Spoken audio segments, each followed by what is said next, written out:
Today we're starting the sixth parak of Masechet Shabbat. Today's shir, as well as the whole month of Iyar, is dedicated in memory of Yehuda Aryeh Leib ben Yisachar Dobarish, Ari Adler Zichrono Livracha, whose yurtzeit is today. And two birthday dedications. Happy birthday to Dvorah Kovsky from Yoni Apat, and to Bill Abraham from his wife Malka Abraham, who thanks you for all of your support in her Jewish learning. With that, we're going to start. Before we start the sixth parak, I want to explain a little background. We're now going to talk about with what items can a woman go out on Shabbat with and not go out on Shabbat with. Again, we're talking about moving things from private space to public space, back to what we learned at the beginning of the Masechet. And the issue is going to be very similar to the last parak, which is if an item is considered clothing of the woman, something the woman normally goes out with, then it's not considered carrying. So therefore, that would include clothing. That would include, theoretically, jewelry. However, as we mentioned earlier, there's a separate issue with jewelry, which is with the animal. We said there was an issue, maybe something will fall off. The woman also, there's a concern if something will fall off, but more so we're concerned, maybe she'll take something off. Maybe she'll decide she wants to, and most of the issue is going to be, she wants to show her friends her jewelry. She might take it off and show her friends, and then she will end up carrying it in Reshut HaRabim, although we'll see that maybe there's some other reasons why she might take items off. And that's going to basically create the problem in our Mishnah with the items that she's not allowed to go out with. So let's start with the Mishnah. The other thing that's going to be discussed in this parak is what about things that a woman might use for medicinal purposes, or an amulet used for good luck, or for warding off evil spirits, which was considered somewhat medicinal to them, certainly from a psychological perspective, or maybe even they thought from a medical perspective. So can a woman walk out with something like that? Let's say she's wearing a cast or something along those lines. So we'll get to that also later in this parak. Let's start with the Mishnah. What can she go out with and what can't she go out with?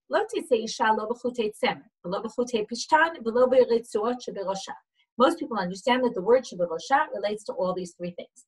Not with strings of wool, not with strings of flax, and not with other straps, for presumably leather or something, that are in her head.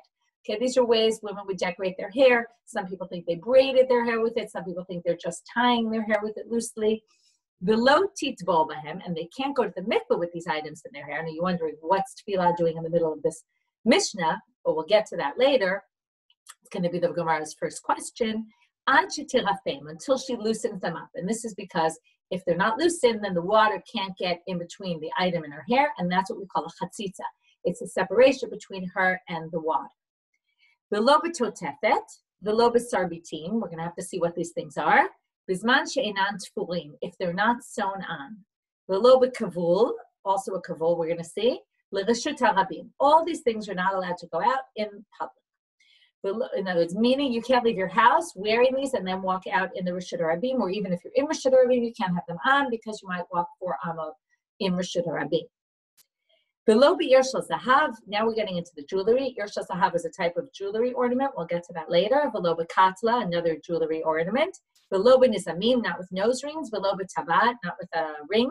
She'en aleh chotam, if it doesn't have a stamp on it. The lobamachat she'ena nikuva, pin that doesn't have a hole in it, meaning a decorative pin.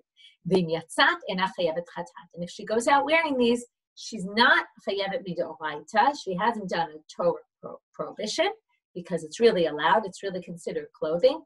However, since there's a concern that she might take them off and then she'll end up carrying it for Amud and Reshut HaRabim, so the rabbis, it's a rabbinic ordinance that she can't do it. So therefore, she doesn't have to bring a sacrifice of a chatat. If she did it, we keep saying this over and over in Shabbat. We're going to see this a lot more. Chiyuv chatat basically means not deoraita. When would you bring a korban chatat? If it was Shabbat and you did it by accident, then you'd have to bring a korban chatat, like you forgot it was Shabbat, or you forgot the following thing was forbidden. The Gemara starts off with our question. Tefillah man dechar shma. What is tefillah doing in the middle of this Mishnah? Before we start with this, I want to mention one thing. I wanted to mention, sorry, I forgot my train of thought for a second. I wanted to mention that there's sources, by the way, these sources appear to say that there's no issue with a woman wearing jewelry. She just can't go out with them on Shabbat. However, in the Mishnat Eretz Yisrael, he quotes Let me just show you the book. Okay, this is Mishnat Eretz Yisrael Masachet Shabbat. He quotes sources which talk about that women, in the Tanchuma, for example, he quotes that women shouldn't go out wearing any jewelry in public, and that jewelry should be reserved for private. And what's that? Because it attracts attention, and it's an issue of snoot. And there are those opinions. However, the Mishnah doesn't go with that approach, and we see that for the most part. There's very few people, I don't really know anyone who says women can't go out in jewelry, but you should just know that there are Tanaitic opinions that say such a thing. They're not properly quoted and they're not easily found, but there is such a thing. Okay. Tefillah man dechar shema. So why is it called tefillah? And where does tefillah come up in this Mishnah? Why all of a sudden are we mentioning tefillah? Amar Rav Nachman bar Yitzchak, Amar Rav Ravua, ma ta'am kamav. It's coming to explain the reason for the Mishnah. Why can't you go out with these things in her hair? Because on a regular day, they can't go into the mikveh with them unless they loosen them. So she can't go out with them on a regular day till she loosens them up. Therefore, she can't go out with them on Shabbat. Maybe she'll end up having to go to the mikveh, and shariyalan, she'll loosen them up. She'll loosen them. Now, there's two options. Either she's going to loosen them and take them out entirely, and then when she leaves toveling in the mikveh, she's going to scoop them up and start walking home and forgetting that it's Shabbat. That's one possibility. Or she'll loosen them, and once she loosens them, she'll be walking home and they'll be very loose, and she'll just take them out of her hair. So for whatever, either that reason or that reason, we're going to end up basically not allowing her to do this. So that's why the tefillah is inherently connected. Now, it's a little bit strange, the wording of the Mishnah, because it says maybe she'll happen to all of a sudden need to do a tefillah shel mitzvah. It almost sounds like a sudden thing will happen, and all of a sudden she'll realize, right? Because you could just say, well, if you're going to the mikveh, don't wear them because you might come to do that. And it sounds like maybe all of a sudden she'll have to do a tefillah shel mitzvah, and tefillah shel mitzvah is always planned. She has to count her 7 clean days until she goes to do the tefillah, or even in the time there are times when maybe the women went on the 7th day after Nida, but they really knew when they were going to the mikveh. So it seems strange that it would be, maybe she'd happen to do a tefillah shel mitzvah, but it's possible. In the Mishnah Eretz Yisrael, suggests that maybe this is the approach of the Bavli, but maybe there's other approaches as well, as to the connection here. Anyway, next question in our Gemara. Rav Kahana Merav. Rav Kahana asked Rav, Techi Chalil Tamai. What if you have these strands of strings that are intertwined, but they have holes in between them? They're very loose. So what would be the halacha? Amarle, arika amarta. So the real question here is it a chatzitza? And if it's a chatzitza, are we worried, would it be a problem when you go to the mikveh? And if it's a problem when you go to the mikveh, then we're worried you might take it off. But if it's not a problem, then we're not worried about you wearing it on Shabbat. So Amarle, arika amarta? You're talking about something woven. Koshu arig lo gazru. The first answer is anything that's woven is not a problem. Why? Because the water, now there's different opinions about this, but presumably if it's woven, the water can get through. And the water, it's soft. Also, the water can get in between the item and the skin, and it's not, or in the hair, it's not a problem. Itmar nami amar Rav Huna b'reit Rav Yoshua. It was also said that he said the same thing. Koshu arig lo gazru. They didn't make a gzeira on things that are woven. But here's a different version of Rav Huna, and this is a different answer to the question. It's the same answer. Yes, it's allowed. However, different reason. I noticed with my sisters that when they go to the mikveh, this, by the way, comes up a lot, that people know when other people are going to the mikveh, not like nowadays where people are a little more secretive about it. But I saw my sisters, when they go to the mikveh, they don't take them off. Okay, so now it sounds like the same reason. If they don't take them off when they go to the mikveh, then obviously we don't have to remove them. So what's the difference? The Gemara asks, what's the difference whether you said it's because they don't generally take them off, or whether you say anything that's woven doesn't need to be removed? If they're dirty, then if you say koshu arug is not a chatzitza, then they're not going to necessarily take them off. But if you say the issue is they don't generally take them off, well, then when you go in the water, what's going to happen? The water will get dirty from the dirt in there, and you'll end up getting dirty, and you don't want that, so you'll definitely take them off. So if you say the reason is, well, generally people don't take them off, if they're dirty, they will generally take them off, and it'll be a problem. Other people explain that tanifin isn't that they are dirty. The tanif is it's dirty, but it means that you're worried it's going to get dirty. And then they say if they're gold-plated strands that you're putting in your hair, since you're worried they might get dirty by dunking in the water with them, you'll generally take them off, and therefore, again, they'll be usher to go out with them. They'll be forbidden to be used on Shabbat. Okay, so therefore, the Gemara says it explicitly, if you say anything woven, they didn't make a gzera, an ordinance about it, these are also woven.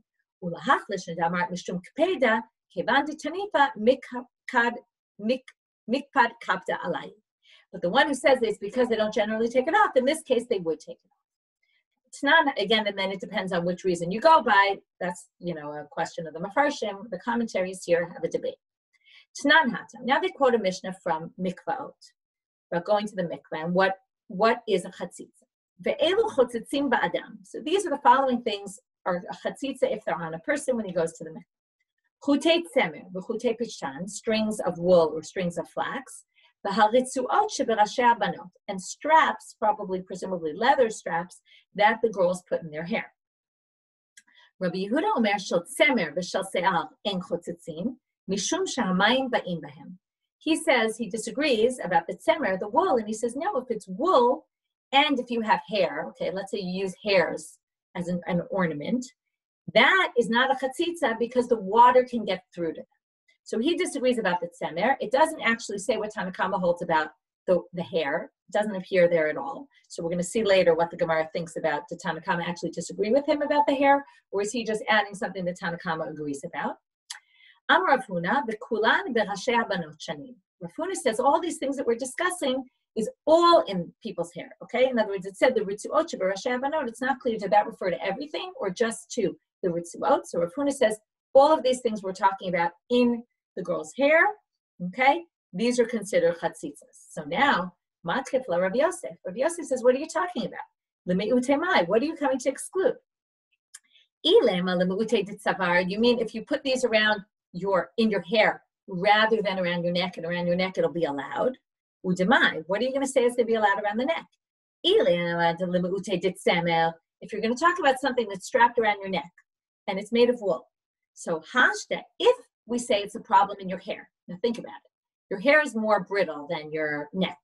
So, and wool is soft. So here the Gemara says, Hashta rach al gabe kashechotzetz. If you have something soft on something that's more brittle, like your hair, and it's considered a chatzitza, it's basically, we're going to assume it's as if it's kind of stuck on there and there's no room for the water to get under, even though you have something soft on something hard, which presumably the water should be able to get through, and yet you say it can't.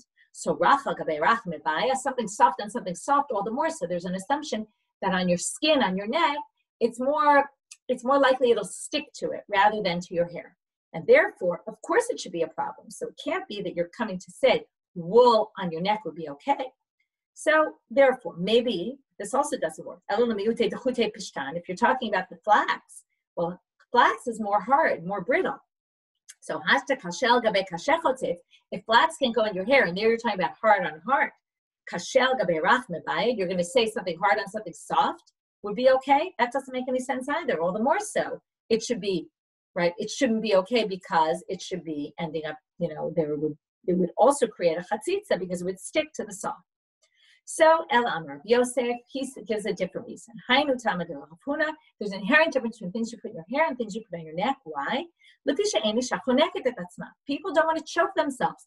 They're not going to put it tight around their neck. It's going to be loose. If it's loose, the water can get in. If the water can get in, then it's not. You don't have to take it off when you go to the mikvah. If you don't have to take it off when you go to the mikvah, well, then you're not going to end up taking it off by accident and carrying it on Shabbat. So therefore, it's allowed. Abai though says, wait a minute, we have a contradiction for the following source. Girls can go out with strings going through their ears, presumably they're talking about the hole in their ears, where you pierce your ear, so they can go out with a string hanging down.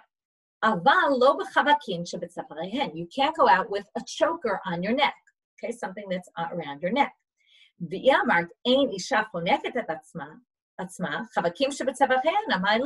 If you say a woman won't choke herself and it'll be loose, well then, again, if it's loose, then she doesn't have to take it off when she goes to the mikveh. If she doesn't have to take it off when she goes to the mikveh, then theoretically the water can get through and it's not a problem.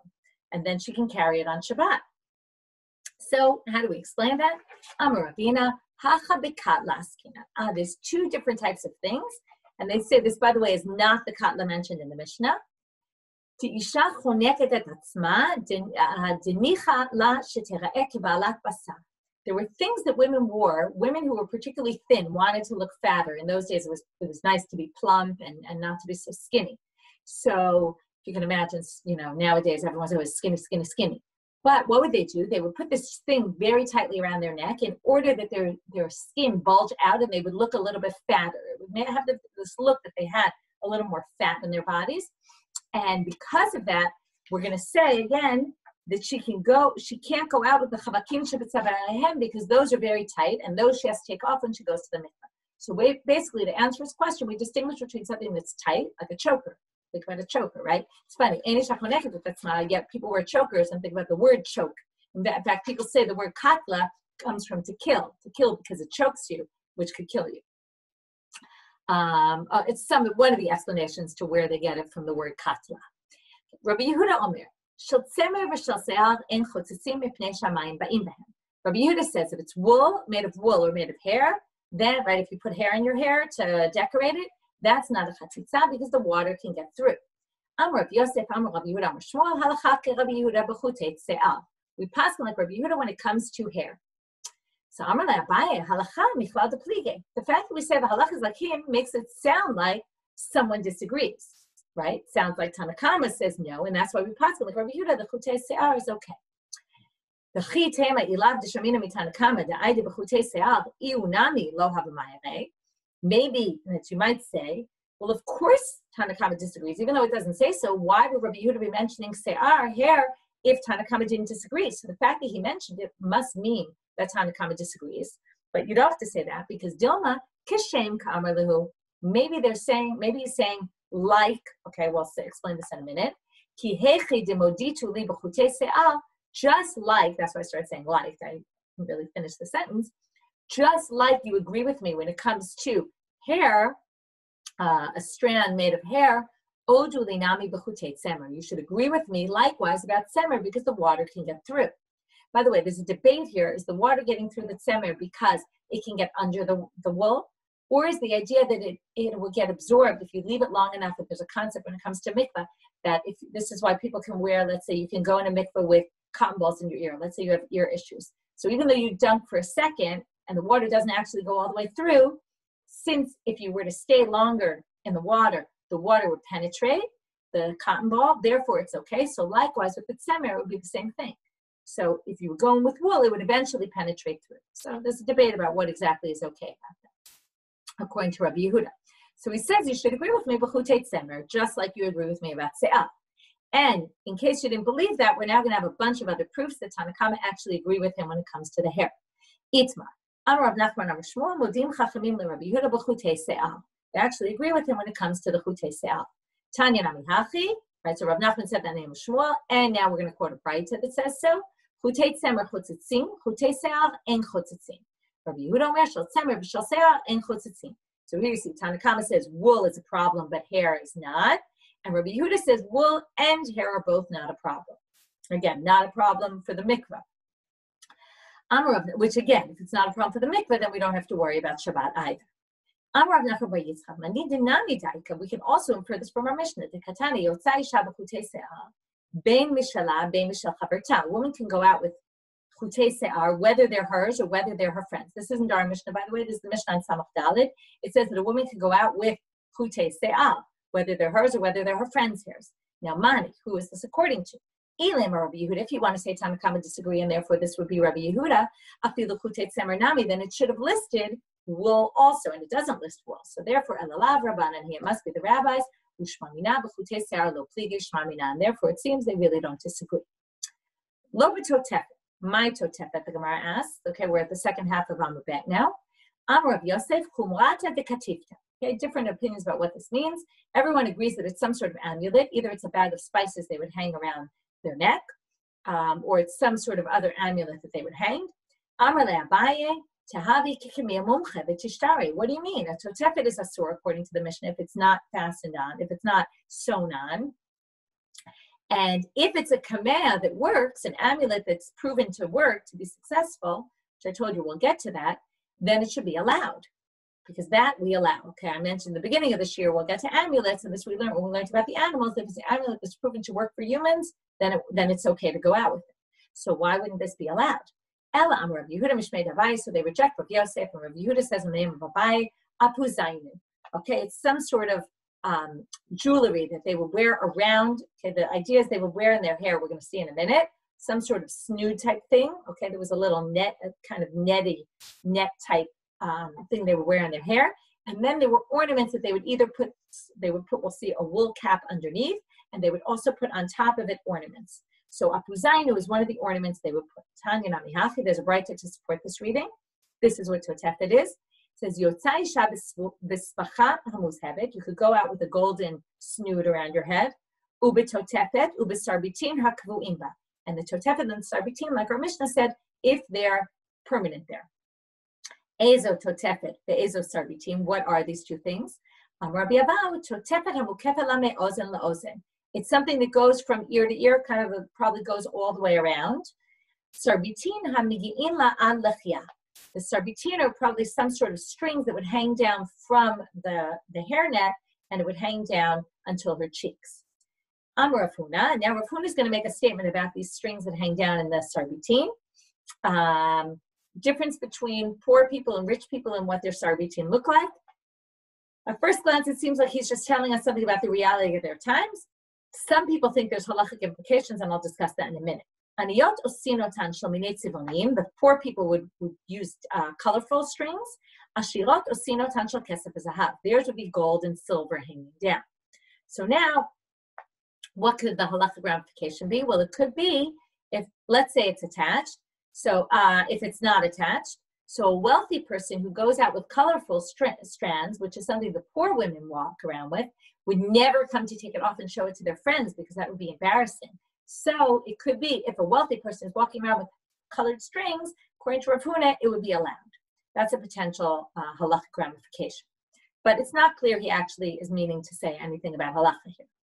Below with kavul, okay, continuing on in the Mishnah, what is kavul? Amar biyanai, kavul ze eni yodea mahu, I'm not exactly sure.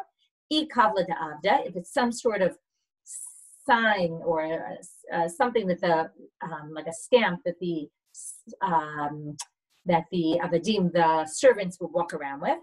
Tnan, is that what we're talking about? In which case that is a problem. But